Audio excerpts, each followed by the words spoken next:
कि तुमने देखा था कि हमने हार्शियन चेज एक्सपेरिमेंट किया था, हमने ग्रिफिथ एक्सपेरिमेंट किया था।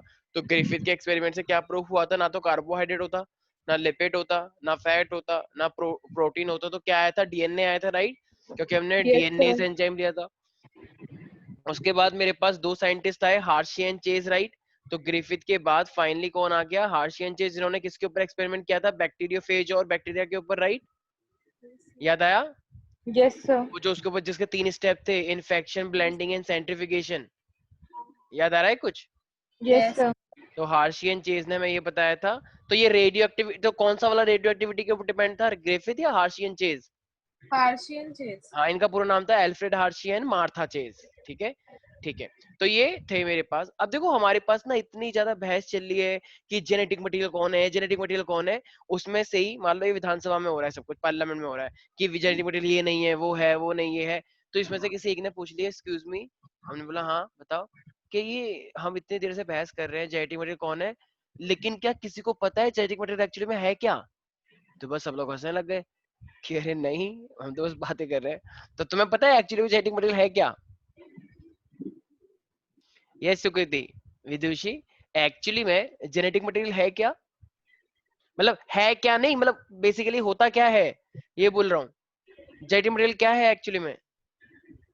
सर डीएनए होता है। हाँ, डीएनए जेनेटिक मटेरियल है, लेकिन जेनेटिक मटेरियल एक्चुअली में अपने आप में होता क्या है? अगर डीएनए अच्छा जेनेटिक मटेरियल है डेफिनेशन। तो इसका मीनिंग क्या होता है? ये अच्छा अगर अगर अगर मान लो प्रोटीन भी जेनेटिक मटेरियल होता है तो उसका क्या मीनिंग है?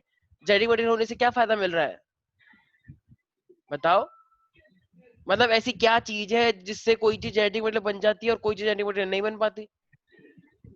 बताओ बताओ, सोचो सोचो। अरे एक तो तुम्हें पता ही है, सोचो। क्या है?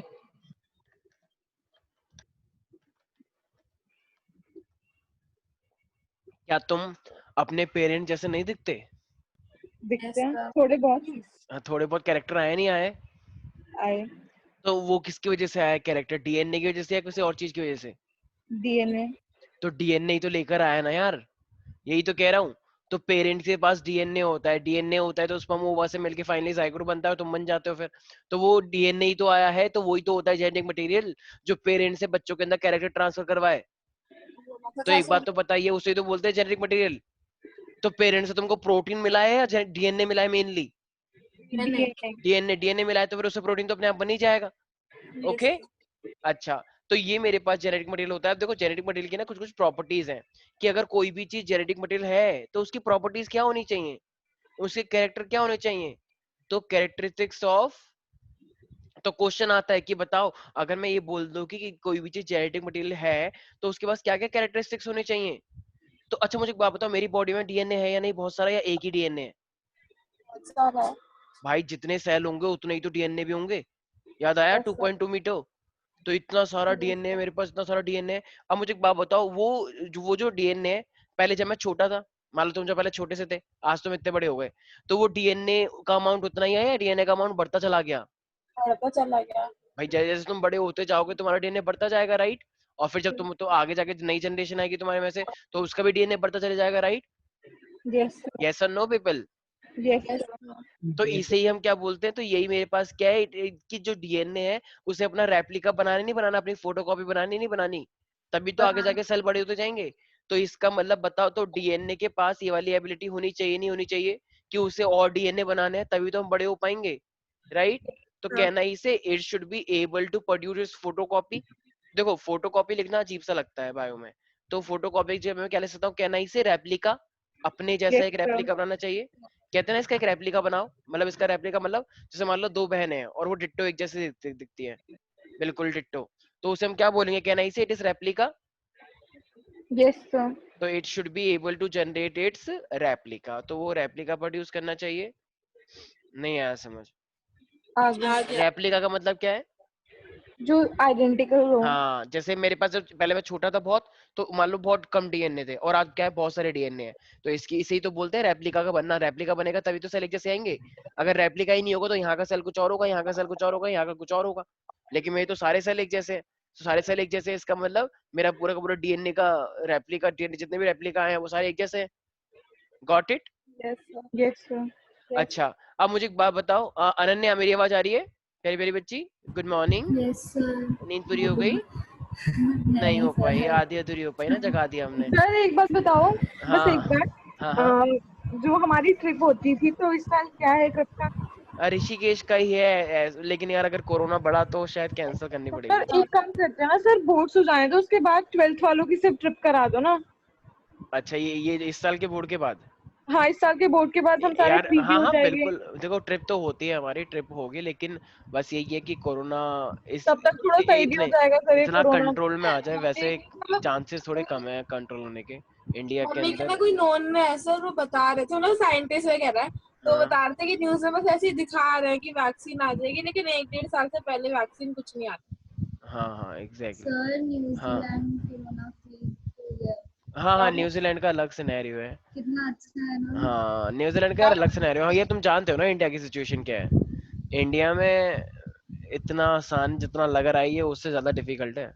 अभी देखना, ये आराम से, मेरे को तो ऐसा जिस तरह की सिचुएशन चलती है 40 से 50 लाख भी क्रॉस कर जाएगा कुछ महीनों के अंदर। तो पता नहीं, अगर कंट्रोल कर जाए तो बहुत ही अच्छी बात है फिर तो, लेकिन अगर नहीं हुआ तो अनफॉर्चुनेटली, जितने तुम्हारी तो 12th ही एक तरह से वैसी हो गई ऑनलाइन। तुम्हारे तो 12th के स्कूल के मजे ले ही नहीं पाए, लास्ट स्कूल। वही तो। तुम्हारा तो मतलब जो एक सबसे इम्पोर्टेंट लाइफ होती है 12th की, लास्ट स्कूल क्लास की, तुम्हारी तो वो छूट जाएगी। सर वही बस IELTS की ट्रिप करा देना।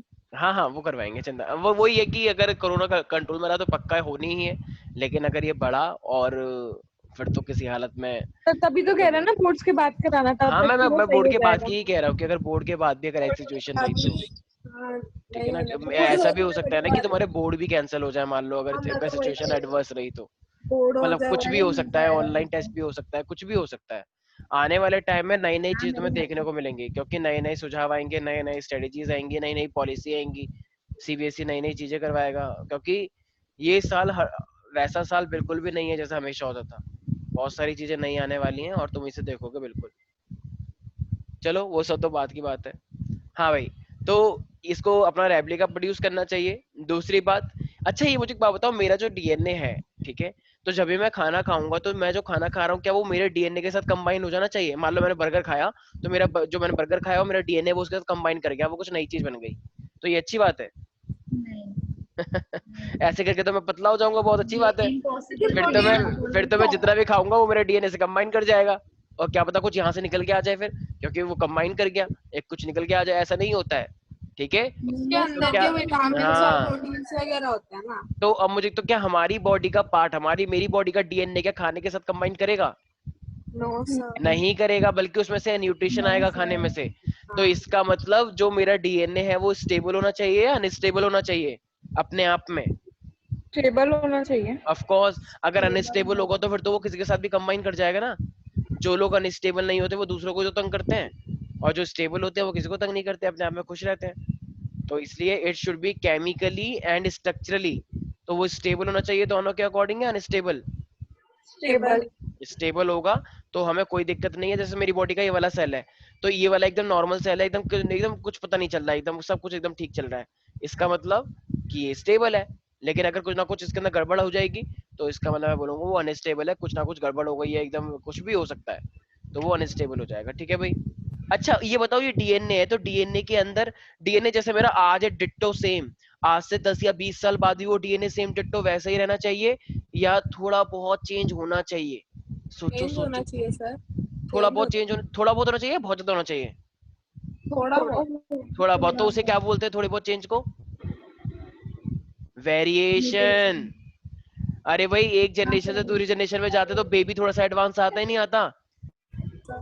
अरे बताओ, यस सर। तो वो जो बेबी एडवांस होता है वो क्या होता है? वही तो वेरिएशन लाता है। तो वेरिएशन होना बेबीज के अंदर अच्छी बात है बुरी बात है? अच्छी बात है। अच्छी बात है यार, वेरिएशन अच्छी होना। अच्छा, म्यूटेशन होना अच्छी बात है?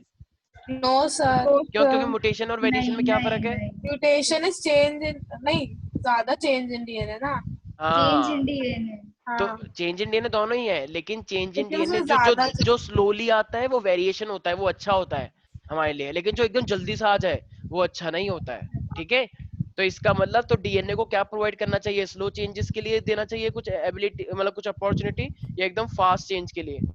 तो चेंज। तो चेंज। तो कहना ही से इसको एक ऐसा स्कोप प्रोवाइड करना चाहिए हमको ताकि वो स्लोली स्लोली चेंज होता रहे, तभी तो हम मॉडिफाइड होंगे भाई। हम एनवायरमेंट चेंज होता रहता है हमारा, तो उसके अकॉर्डिंग इंसान भी, इंसान लोग भी तो चेंज हुए हैं, ह्यूमन बीइंग भी तो चेंज हुए हैं, हम मॉडिफाई हो रहे हैं ना टाइम के अकॉर्डिंग। तो it should provide the scope for slow changes, scope for slow changes, तो स्लो चेंजेस के लिए स्कोप प्रोवाइड होना चाहिए। अच्छा, अब याद है मेंडल ने मेंडल ने बहुत सारे लॉ बताए, तुमने देखे थे लास्ट वाले चैप्टर में।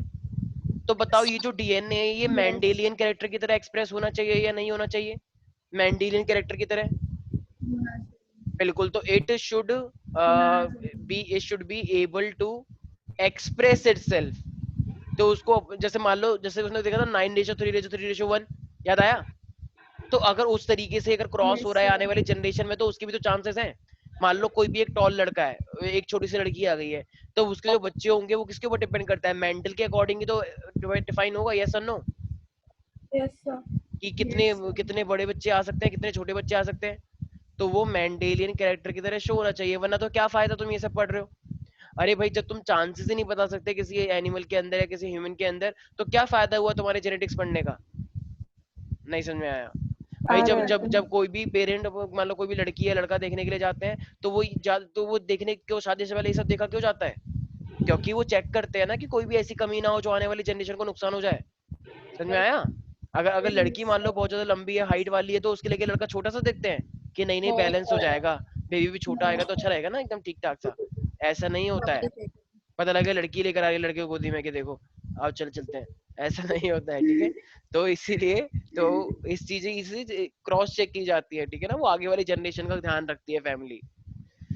नहीं आ रहा कुछ समझ में, इतना समझ आ में रहा है तो। आ गया। तो ये सारे क्या है, तो ये सारे एक जेनेटिक मटेरियल के कैरेक्टर है कि वो अपनी रेप्लिका प्रोड्यूस करना चाहिए अपनी, जैसे डीएनए बनाएगा तभी तो सेल बढ़ेंगे आगे। वो स्टेबल होना चाहिए केमिकली स्ट्रक्चरली, वो स्लो चेंजेस के लिए स्कोप प्रोवाइड करे और अपने आप को मेंडेलियन कैरेक्टर की तरह एक्सप्रेस कर पाए। यहाँ तक किसी को कोई दिक्कत है प्यारे प्यारे बच्चों? No no. सर। ठीक है।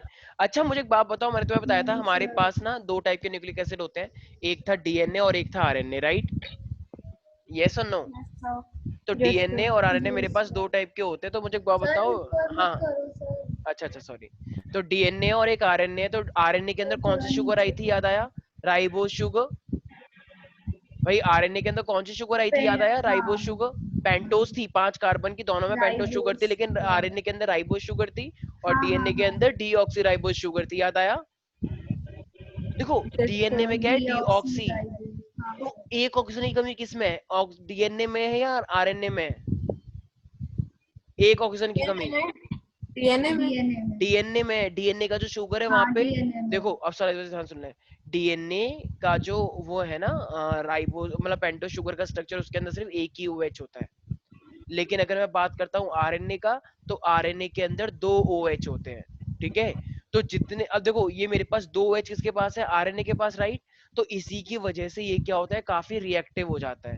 और जो रिएक्टिव होता है, तो इसलिए कभी कभी ना एक क्वेश्चन आता है कि बताओ जो आरएनए होता है, आरएनए को हम कैटलिस्ट की तरह यूज कर सकते हैं।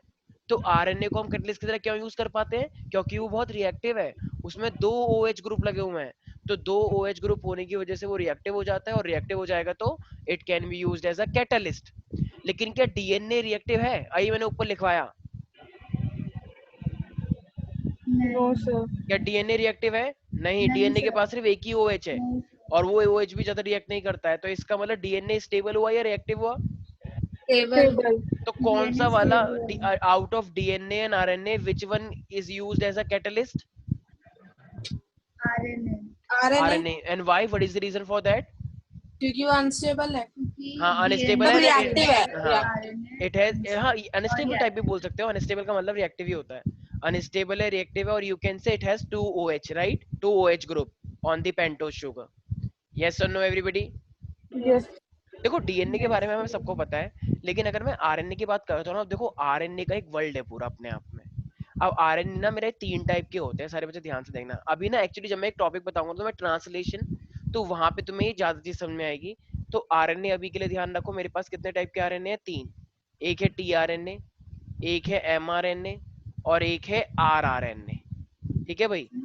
तो ये पहले समझ लो, ये 3 टाइप के और एक और होता है एचएनआरएनए, वही बताऊंगा, वो आएगा एक्चुअली जब आने वाले टाइम में प्रोसेस आने वाला है HNRNA। लेकिन अभी के लिए तुम्हें 3 RNA याद रखने हैं। T का मतलब क्या है, ट्रांसफर RNA। M का मतलब क्या है, मैसेंजर RNA। और R का मतलब क्या है, राइबोसोमल RNA। राइट, क्या बोला मैंने? T का मतलब transfer transfer RNA। RNA, M का मतलब मैसेंजर। मैसेज आ रहे हैं। हाँ, और इसका मतलब R का मतलब राइबोसोमल। अच्छा मुझे एक बात बताओ, सारे बच्चे ध्यान सुनना, देखो स्टोरी से मैं सब बता दूंगा। तुमको तुम्हारे पेरेंट्स से क्या मिला है? DNA मिला है। डीएनए तुम मिला। सबको तुम्हारे पेरेंट्स से DNA मिला था, तुम बहुत छोटे थे। और तुम आज इतने बड़े हो गए हो, एकदम 15 16 17 साल के। और आज तुम्हारी बॉडी में जितना भी प्रोटीन है वो सब तुम्हारे पेरेंट्स से मैच करता है थोड़ा बहुत, यस और नो? कुछ कैरेक्टर तुम्हारे पेरेंट्स से मैच करते हैं, कुछ कैरेक्टर तुम्हारे मदर से मैच करते हैं, यस और no? Yes sir. Yes, why is it so? ऐसा क्यों होता है?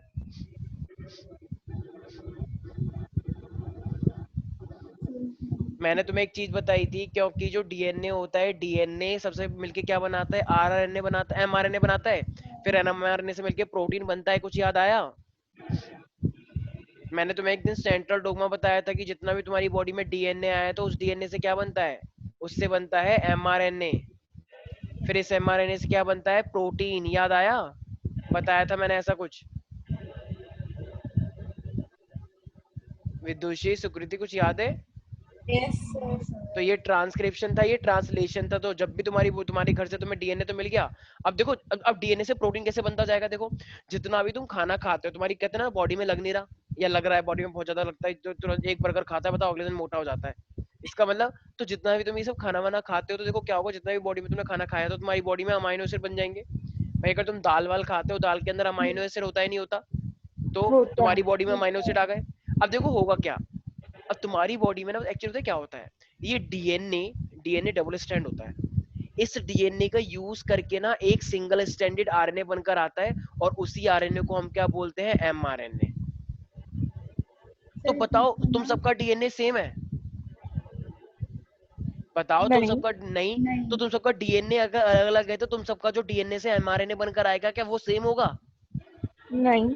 नहीं। तो बताओ जैसा डीएनए होगा उसी टाइप का तो एमआरएनए बनकर आएगा, स्पेसिफिक, यस और नो? Yes yes sir. तो बताओ ये मैसेज लेकर आ रहा नहीं आ रहा डीएनए से? ये एक पर्टिकुलर डीएनए से अपने ही टाइप का एक मैसेज लेकर आ रहा नहीं आ रहा, ये एमआरएनए। यहाँ पे दो, मतलब एक डीएनए था, डीएनए में डबल स्ट्रैंड होते हैं, तो ये एक स्ट्रैंड का यूज करके क्या बन गया, एमआरएनए बन गया।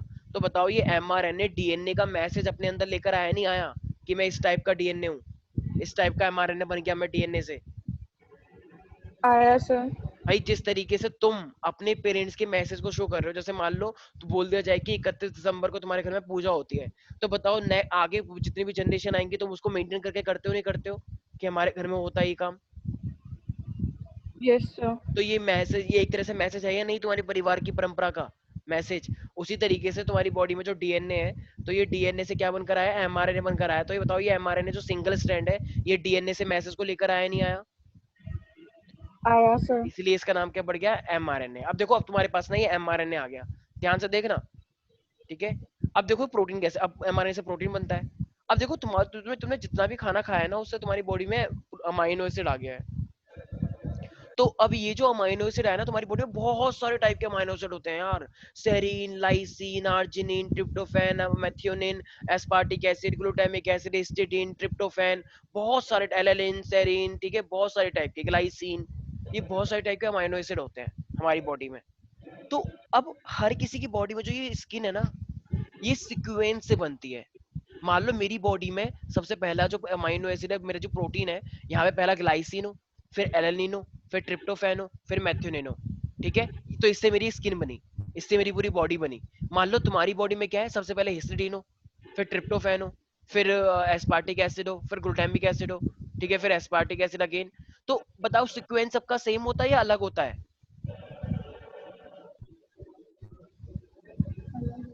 अरे अलग होता है, तभी तो सबका प्रोटीन अलग है। क्या तुम्हारी शक्ल मेरी जैसी है, तुम्हारी शक्ल मेरी जैसी है? नहीं, अलग अलग है। क्यों? क्योंकि मेरी बॉडी की अमाइनो एसिड का सीक्वेंस अलग है, क्योंकि डीएनए अलग है, और तुम्हारी बॉडी का सीक्वेंस अलग है, क्योंकि तुम्हारा डीएनए अलग है। आया समझ में? Yes sir.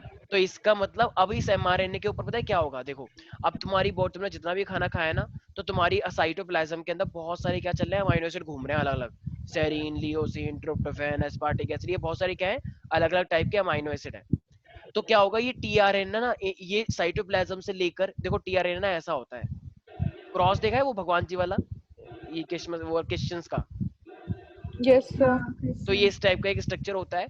तो ये क्या करता है, ये अमाइनो एसिड को ना इन सब के ऊपर लेकर आएगा, टीआरएनए के ऊपर। देखो ये प्रोसेस ना मैं बाद में बताऊंगा, वो इस प्रोसेस का पूरा नाम है ट्रांसलेशन, तो अभी मैं रफली बता रहा हूँ मैं। तो ये सारे के सारे टीआरएनए क्या करते हैं, इन अमाइनो एसिड को लेकर आते रहेंगे यहाँ पे, और ये फाइनली एक चेन बनाएंगे अमाइनो एसिड की। अगर भाई अमाइनो एसिड की चेन बन गई तो बताओ वो प्रोटीन बन जाएगा नहीं बन जाएगा? अरे पता है ना ये बात, प्रोटीन किससे मिलके बनता है, अमाइनो एसिड से। तो बताओ ये टीआरएनए बताओ साइटोप्लाज्म से इस एमआरएनए के ऊपर लेकर आए नहीं आए? तो इसे ही तो बोलते हैं ट्रांसफर। जितना भी तुम खाना खा रहे हो, जितना भी तुम्हें अमाइनो एसिड मिल रहा है, तो वो ट्रांसफर कौन करवाएगा एमआरएनए के ऊपर, उसका टीआरएनए करवाएगा ये।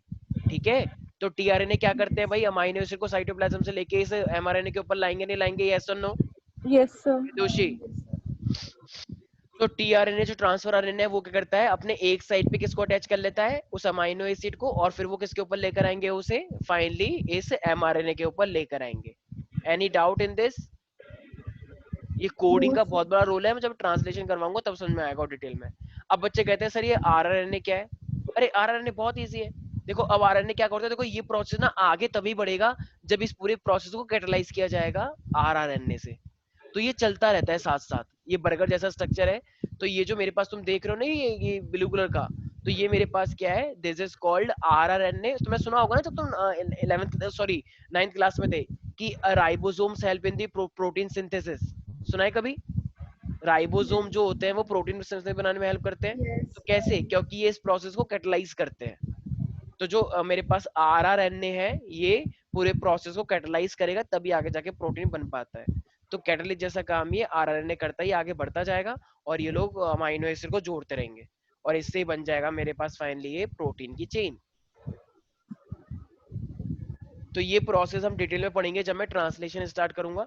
ठीक है, तो अब सबसे पहले मुझे एक बात बताओ सुकृति, ये सबसे पहले मुझे बताओ, ये what is the main function of mRNA? What is the main function of mRNA? Sir अभी बताया ना मैं थोड़ी देर पहले, नीचे लिखा हुई तो है। प्रोटीन बनाने में अच्छा अनन्या तुम बताओ एमआरएनए क्या होता है? प्रोटीन बना रहे हैं, वेरी गुड। इससे साफ समझ में आ रहा है कि तुम्हें कितना समझ में आता है। विदुषी, विदुषी यस सर। ये एमआरएनए क्या होता है? सर तो जब डीएनए से प्रोटीन बनाता है तो डीएनए से प्रोटीन या डीएनए से पहले एमआरएनए बनेगा? एमआरएनए, हाँ सॉरी डीएनए।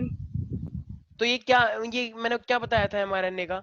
मैंने बताया था ना कि ये डीएनए से इंफॉर्मेशन लेकर आता है। Yes sir. अभी बताया था नहीं बताया था? तो डीएनए से इंफॉर्मेशन, तुम्हारे पास सेम डीएनए अलग अलग डीएनए है, मैंने अभी बताया था तुझे पहले। तो अलग अलग डीएनए, तो तुम्हारी बॉडी का जो एमआरएनए बनेगा वो सबका सेम होगा या अलग अलग होगा? अलग अलग। ऑफ कोर्स अलग अलग होगा, राइट। तो ये जो मेरे पास है पूरा पूरा इस तरीके से एमआरएनए टीआरएनए, तो ये इसका मतलब जो इन्फॉर्मेशन बनकर आएगी मेरे पास वो कैसी होगी, सबकी अलग अलग होगी। तभी तो तुम सबका प्रोटीन अलग अलग है, कोई अलग तरीके का है कोई अलग तरीके का है। Is that clear? ठीक है, अब ये बताओ ये आरआरएनए क्या करता है? आरआरएनए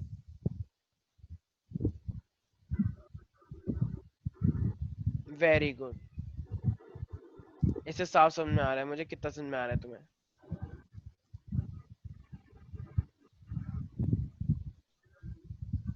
प्रोटीन सिंथेसिस में अभी मैंने बताया था आरआरएनए कैटलिस्ट जैसा काम करता है। जब ये अमाइनो एसिड मिलके जुड़ जाते हैं तो वो उसका काम कैटलिस्ट जैसा करवाता है। ठीक है, और ये टीआरएनए क्या करवाता है?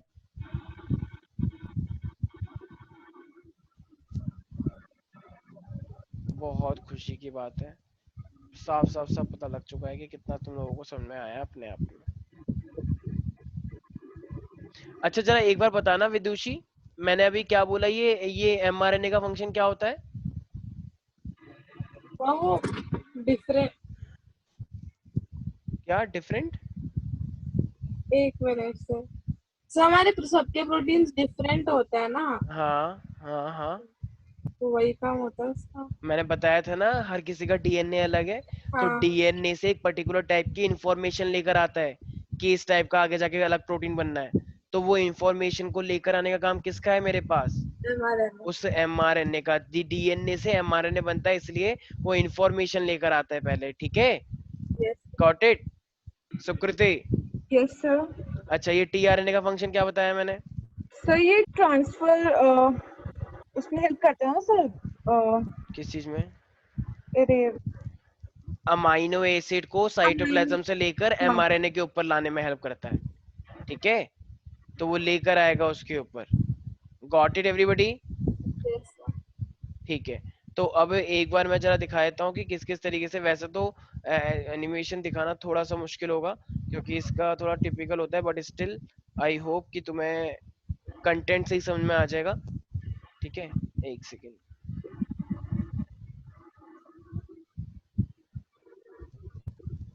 तो आरएनए वैसे होते कितने टाइप के हैं?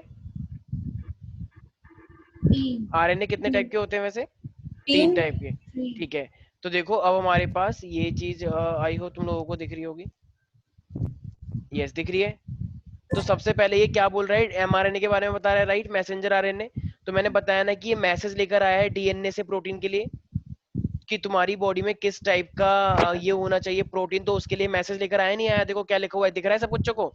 यस यस तो देखो हमारी बॉडी में ये लेकर आया है। और आरएमआरएनए क्या होता है? सबसे डिस्कस टाइप होता है। तो हम, और ये एमआरएनए क्या करता है? जेनेटिक टेम्पलेट की तरह काम करता है। देखो सिंपल सा इसने क्या बोला, डीएनए हमारी बॉडी में वो चीज है जो इंफॉर्मेशन देता है कि तुम्हारी बॉडी में किस टाइप का प्रोटीन बनना चाहिए। ठीक है, जैसे मान लो मैं बोलूं कि विदुषी है, विदुषी का विदुषी मान लो बहुत गोरी है, सपोज करो बहुत ज्यादा गोरी है। ठीक है, तो और कुछ इतना नहीं है, तो इसका मतलब विदुषी के अंदर डीएनए कंटेंट क्या हुआ है? थोड़ा सा डिफर हुआ होगा, तभी तो इस टाइप का प्रोटीन आया। यस और नो?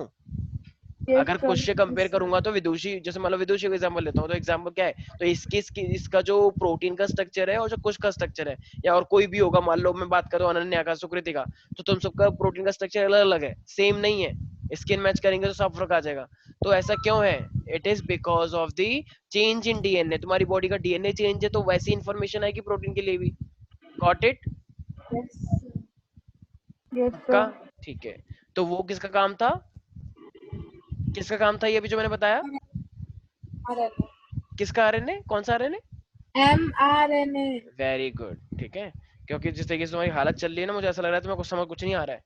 अच्छा, ये टीआरएनए का क्या फंक्शन बताया मैंने अभी? ट्रांसफर। हाँ, जो अमाइनो एसिड को ट्रांसफर करता है, राइट? तो देखो एमआरएनए मेरे पास क्या होता है, देखो इसका स्ट्रक्चर देखो, ये है। सारे बच्चे ध्यान रखना, एग्जाम में बहुत आता है। सारे बच्चे ध्यान से सुने। देखो देखो देखो, देखो ये चेन दिख रही है जिसके ऊपर ये इस तरीके से ये स्काई ब्लू कलर की चेन दिख रही है, ये जिसपे ये लिखा हुआ है मैसेंजर आरएनए। देखो यहाँ पे हाँ दिख रही है ये चेन? यस हाँ, और देखो ये ऊपर दिख रहा है ये टीआरएनए, ऐसा स्ट्रक्चर टीआरएनए, हाँ येलो यस येलो कलर का। तो देखो येलो येलो कलर के ऊपर ये प्रोटीन दिख रहे हैं बहुत सारे, ट्रिप्सिन, हाँ लाइसिन, एस्पिरिन, फेनाइलएलनिन। देख रहे हो ऊपर ऊपर पिंक पिंक कलर का? और ये जो चॉकलेटी से कलर का है, गंदे से कलर का, पीछे देखो लिखा है ना राइबोसोम। राइबोसोम। हाँ, तो ये क्या है? Ribosome rRNA. ये स्काई ब्लू कलर का क्या है? एमआरएनए। और ये येलो येलो कलर का क्या है? टीआरएनए। तो देखो टीआरएनए क्या लेकर आया है? अमाइनो एसिड लेकर आया, नहीं आया? यस और नो? Yes sir. और टीआरएनए का स्ट्रक्चर इस तरीके से होता है, सारे बच्चे देख लो, क्रिस क्रॉस जैसा। ये इसको हम टी शेप बोलते हैं। टी शेप जैसी है नहीं इतनी खास, लेकिन इसको हम टी शेप बोलते हैं। तो ये इस तरीके का स्ट्रक्चर होता है। ठीक है, तो आई होप समझ में आ चुका होगा सुकृति? Yes sir. कोई डाउट इसके अंदर? No sir. तो टीआरएनए का स्ट्रक्चर आपको प्रैक्टिस करना है। ठीक है, किस तरीके से? ऐसे करके, इस तरीके से। क्या हुआ? इतना गंदा स्ट्रक्चर बनाना पड़ेगा? हाँ, अरे कुछ नहीं है, अरे नहीं नहीं नहीं, वैसे नहीं बनाना, वो तो मॉलिक्यूलर स्ट्रक्चर है ना। बस ऐसे करना है, इस तरीके से सीधा। मेरे पास स्केल नहीं है इसलिए मैं ढंग से नहीं बना पाया। तो इस तरीके से, ठीक है, प्रॉपरली। तो ये क्या है मेरे पास? टीआरएनए। यार ठीक है भाई, तो इसके ऊपर क्या अटैच होगा यहाँ पे? अरे वो अमाइनो एसिड। और यहाँ पे होती है कोडिंग, वो अभी तुम्हें समझ नहीं आएगा, कोडिंग जब मैं कराऊंगा तब आएगा। तो अभी के लिए ये क्या है मेरे पास? टीआरएनए। इसको इस तरीके से कर, ठीक है भाई। तो अनन्या, हाँ, तो tRNA और rRNA में क्या फर्क है अनन्या? सर tRNA में ट्रांसफर होता है अमीनो एसिड टू साइटोप्लाज्म। हाँ, हाँ, और rRNA आरआरएनए कैटलिस्ट की तरह कंबाइन करता है ना वो तो। वेरी गुड, बिल्कुल सही। तो RNA कैटलिस्ट की तरह काम करता है। कोई दिक्कत तो नहीं है प्यारे प्यारे बच्चों? No sir. ठीक है, गुड।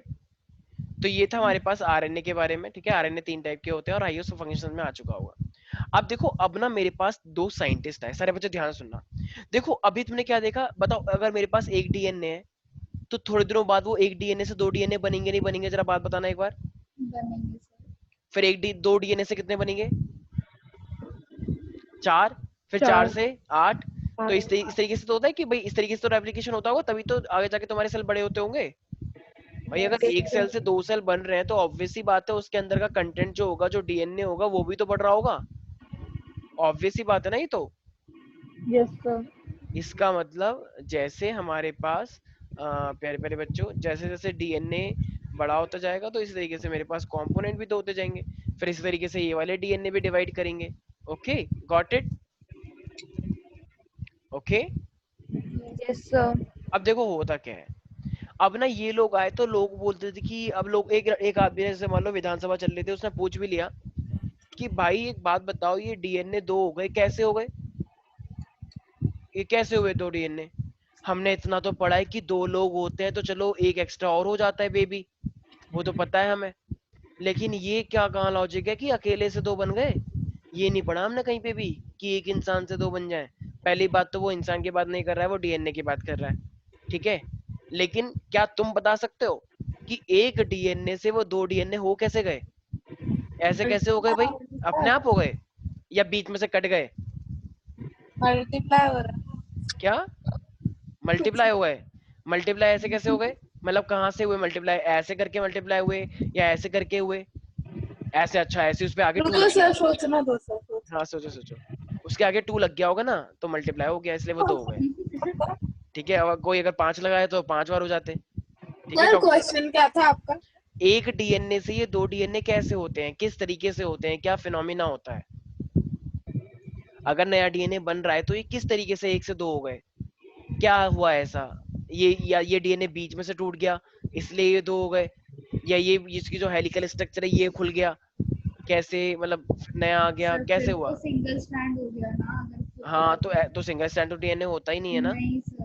तो फिर अब सोचो। Sir replica. हाँ तो मैं बताता हूँ, देखो क्या हुआ। अब इस चीज को समझाने के लिए ना, इसका नेचर कैसा होता है, तो मेरे पास 2 साइंटिस्ट आए, एक का नाम था मेसेल्सन और एक का नाम था स्टॉल, ठीक है। स्टॉल नहीं कि स्टॉल पे जा रही हूँ मैं, तो ये स्टॉल पे जा रहा हूँ, स्टॉल, ठीक है। प्यार से बोलना है, मेसेल्सन एंड स्टॉल। तो मेसेल्सन एंड स्टॉल ने क्या बोला कि देखो हम बताते हैं, चिंता मत करो, हम हैं अभी जिंदा हैं। तो उन्होंने क्या करा, देखो इन्होंने ना एक डीएनए लिया, सारे बच्चे ध्यान से देखना। तो इन्होंने इन्होंने जब एक डीएनए लिया इस तरीके से, क्या बोल रही हो अनन्या? सर अभी भी जिंदा है।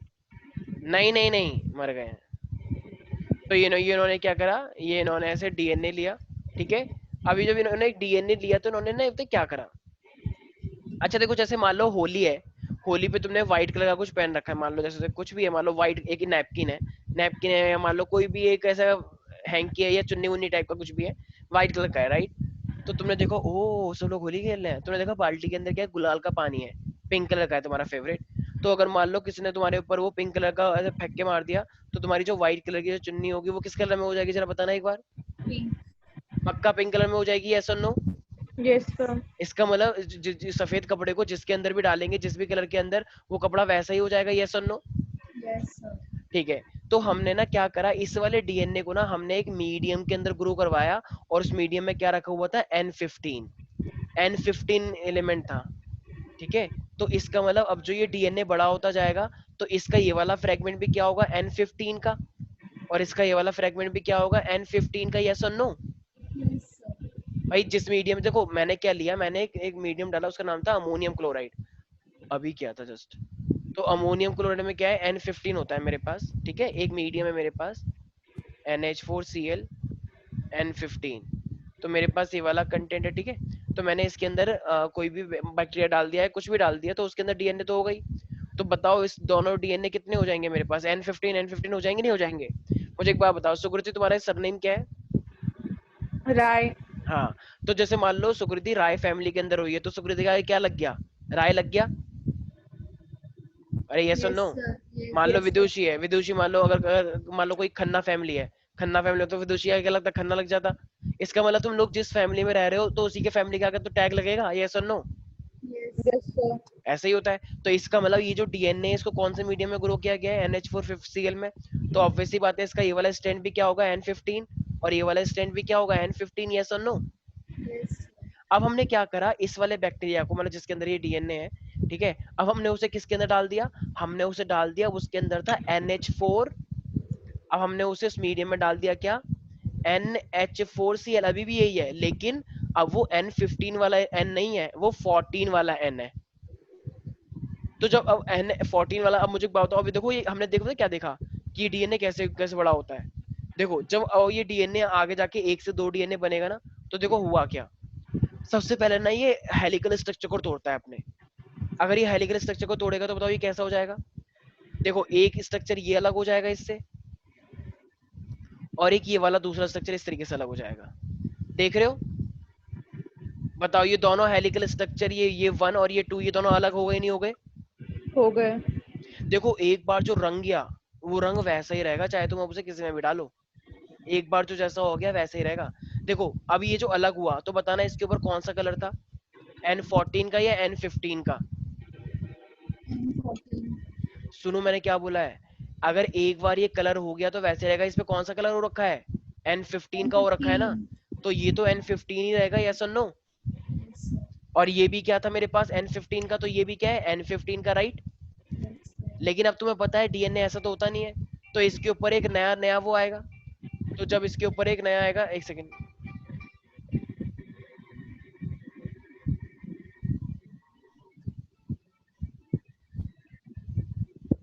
हेलो, हाँ स्वस्तिका, गुड आफ्टरनून। हाँ एक सेकंड बताता हूँ, मेरी क्लास चल रही है अभी बायो की। हाँ बताता हूँ मेरे जॉब, अभी अभी नहीं है तुम्हारी क्लास, अभी मैं अभी जो बात करता हूँ 12th क्लास में। हाँ भाई, तो मैं क्या कह रहा था, ये मेरे पास N15 है और ये भी मेरे पास क्या है? N15 है, राइट? तो देखो अब जो नया डीएनए आएगा वो बताना किस मीडियम में है। अभी तक कोई नया डीएनए नहीं आया, लेकिन अब उसके लिए कौन सा मीडियम मिलेगा मुझे? NH4, right? अरे यार एक बात बताओ, एक को कोई भी एक लड़की थी मान लो, ठीक है, तो उसके पीछे क्या नाम लगता है मान लो, कुछ भी चौधरी लगता है, ठीक है, वो चौधरी खानदान में हुई, ठीक है भाई, तो इसका नाम है मान लो नीना चौधरी, सपोज करो। तो अब आगे जाके इसकी शादी हो गई मान लो नागर वाली फैमिली में, तो अब जब मान लो जब इसके बेबी होगा मान लो अर्जुन, तो अब अर्जुन के आगे चौधरी लगेगा या नागर लगेगा, जरा बताना एक बार। नागर। नागर लगेगा ना, तो वही वाली बात है। तो इसकी जो ये डीएनए में N15 है, लेकिन अब अभी कौन सी फैमिली में चले गए? N14 वाले में।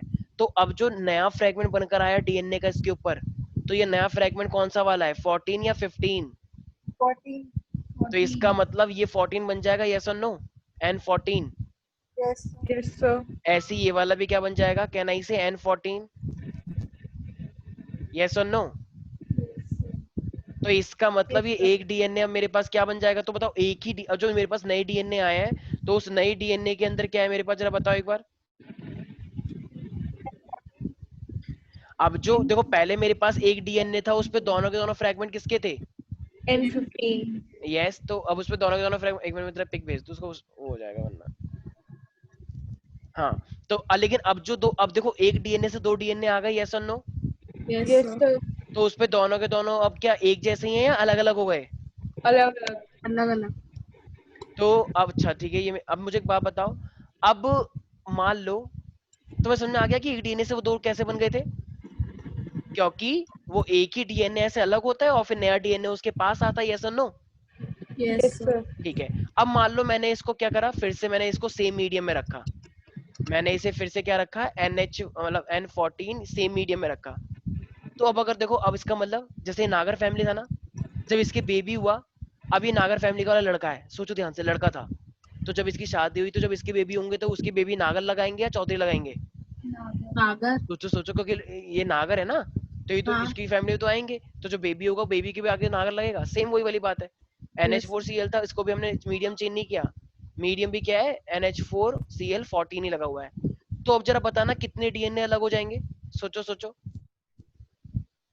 पहले पहले भाई सारे डीएनए सेपरेट होते हैं ना, जैसे यहाँ पे हुए थे, चार तो अब 4 होंगे ना। देखो सबसे पहले मेरे पास ये होगा, सारे बच्चे ध्यान से देखेंगे, तो ये कौन सा वाला है, N14 या 15? N15 very good. अच्छा ये वाला इस सेल वाला भी देख लो एक बार, ये वाला भी क्या है मेरे पास, ये भी कौन सा होगा मेरे पास, N। N15 अच्छा और डीएनए कौन सा वाला सेपरेट होगा, N14 ये वाला क्या है मेरे पास N14 वाला। समझ नहीं आ रहा क्या सुकृति? आ गए सर। अच्छा और इस साइड भी क्या आएगा, ये वाला कौन सा होगा, N14 ये वाला 14। होगा N14 वाला। अच्छा क्या ये 4 डीएनए बन गई या अभी कुछ कमी है? अरे बताया था ना पूरा डीएनए भी तो बनाओगे, ये तो पूरा पेरेंटल वाला है ना, कुछ नया डीएनए भी तो बनेगा। यस तुम्हारी बॉडी में नए डीएनए भी तो बनते हैं, तो पुराने पुराने के पार्ट है। अब देखो, तो अब देखो होगा क्या, अब ये भी 14 वाला है, तो बताओ सबके अंदर अब नए नए कौन से वाले आएंगे, 14 वाले, राइट। 14। तो इसका मतलब अब जितने भी आएंगे वो मेरे पास 14 वाले आएंगे, तो सबके ऊपर 14 वाले लगा दे। बताया था ना कि जो भी, जैसे यस चुन्नी बताया था, तो जिस कलर में हो जाएगी वो वैसी आएगी। अब इन सब में क्या आ गया, N14 वाले आ गए, देख रहे हो इस तरीके से, यस और नो। तो बताना इस पहले वाले डीएनए में, इस पहले वाले डीएनए में कौन कौन से 2 फ्रेगमेंट है, एक है N15 और एक है N14, यस और नो। Yes sir. अच्छा इसके दोनों में क्या है, N14 N14। अच्छा इसके में भी दोनों क्या है, N14 N14, और इसके में क्या है, N15 और N14। यस एक में एक में मतलब N15 और ये वाला क्या है मेरे पास N14, राइट। अच्छा मुझे एक बात बताओ, अच्छा पेरेंटल दादाजी वाले डीएनए देखो, दादाजी वाला डीएनए देखना एक बार, दादाजी वाला डीएनए थे N15 राइट, ये रहा दादाजी वाला। अब जरा देखो ये वाला, क्या क्या एक भी डीएनए N15 वाला आया है? नो देखो ध्यान से, एक भी डीएनए क्या सेम डिट्टो दादाजी जैसा आया है? No sir. नहीं आया, क्योंकि मीडियम चेंज था इसका। अच्छा देखो मुझे तो, क्या क्या ऐसे डीएनए आए हैं जिसमें N15 बिल्कुल भी नहीं है? सर। अबे हाँ ध्यान से, सर आया ऐसा कोई डीएनए जिसमें N15 बिल्कुल भी नहीं है? यस कितने डीएनए है वो? दो अच्छा कौन सा वाला, 1 2 3 या 4?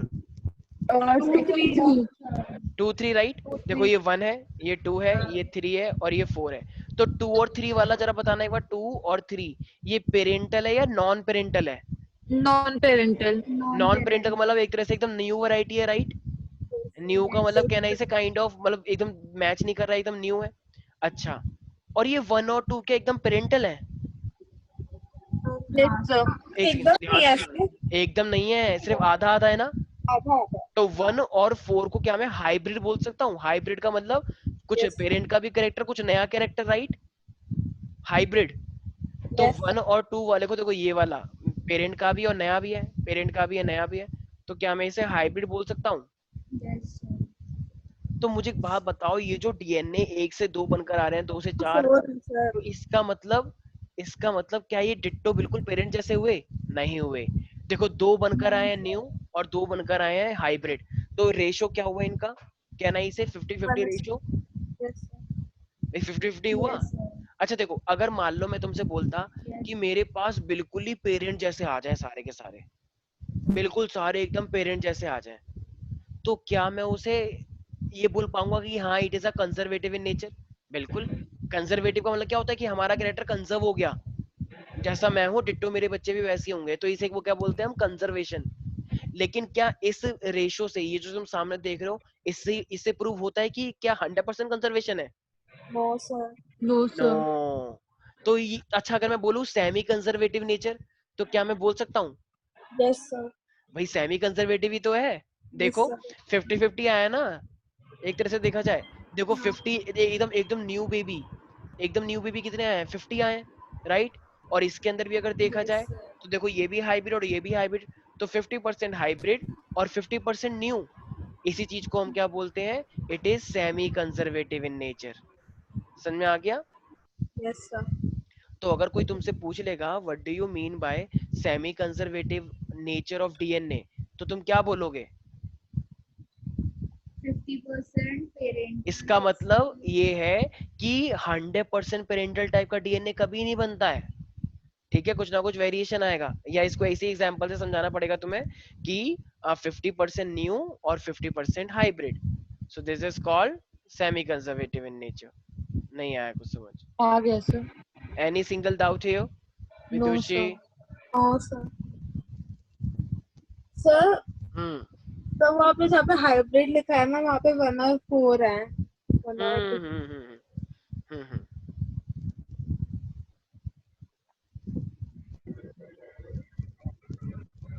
टू और 3 तो न्यू कैरेक्टर है, 1 और 4 मेरे पास क्या है, हाइब्रिड है, ठीक है भाई। अच्छा देखो, जब हम टेस्ट ट्यूब लेते हैं, ठीक है, ध्यान से देखना, जैसे मान लो टेस्ट ट्यूब मेरे पास ये है इस तरीके से, तो जरा मुझे एक बात बताना, क्या कोई भी N15, जैसे मान लो ये पेरेंट थे राइट, तो पेरेंट N15 थे, तो N15 तो सबसे हैवी होता है राइट, दोनों ही N15 थे राइट। देखो सबसे पहले जब पेरेंट लिए थे उसमें दोनों दोनों डीएनए क्या थे, मतलब दोनों फ्रेगमेंट क्या थे, N15 राइट। Yes sir. तो इसका मतलब उसका N15 ऐसे तो रहेगा नीचे, एकदम हैवी वाला तो नीचे ही होता है। Yes sir. अच्छा लेकिन अब जो ये आया है मेरे पास, क्या इसमें कोई भी N15 है? न्यू वालों में नहीं। N15 किसी में भी नहीं है, लेकिन देखो ये क्या है, ये बीच वाले हैं, क्यों? क्योंकि इनके पास N15 और N14 दोनों है, तो ये बीच में ही तो आएंगे टेस्ट ट्यूब के, हाँ सर। क्योंकि दोनों है।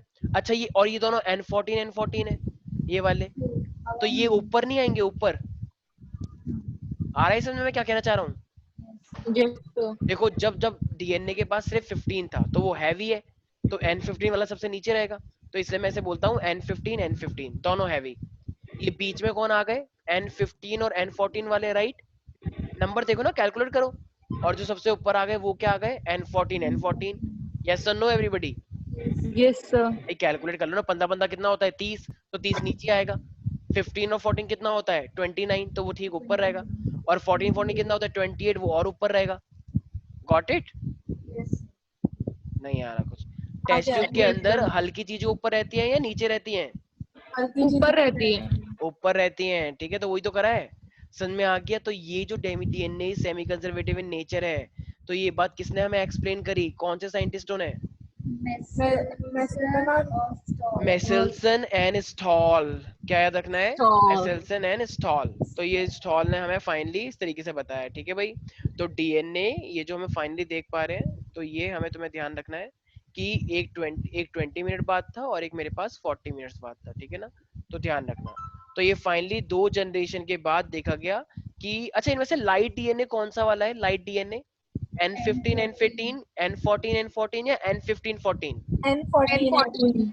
यस N14 N14 वाला राइट, यस और yes no sir. Everybody? Yes sir. तो सारे बच्चे लिख लेंगे DNA is a semi conservative in nature, और ये डायग्राम बनाना बहुत जरूरी है, एग्जाम में हमेशा आता है, बताओ डीएनए इन सेमी कंजर्वेटिव का मतलब क्या होता है।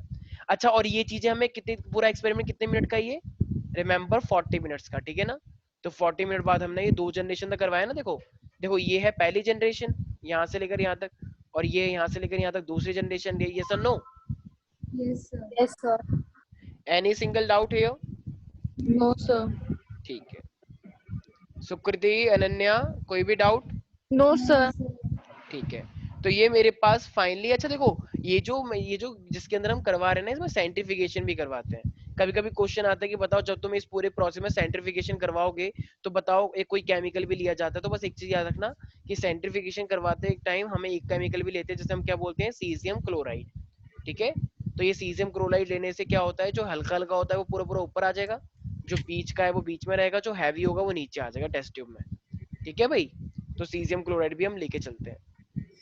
तो एक्सपेरिमेंट वाला पार्ट देखो, हमारे पास 3 एक्सपेरिमेंट थे, ग्रिफिथ, हार्शियन चेस एंड फाइनली ये वाला क्या है मेरे पास, कौन सा वाला, मेसेल्सन और एनस्टॉल।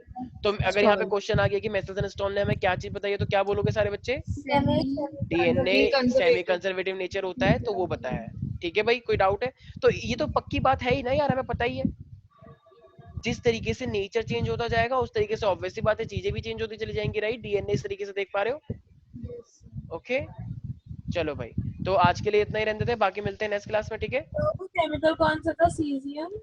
Chloride, CaCl, chloride. Caesium chloride. ठीक है, उतार लिए सबने? Yes Yes, sir. ठीक है, तो बाकी मिलते हैं नेक्स्ट क्लास में guys, take care, bye bye. Bye.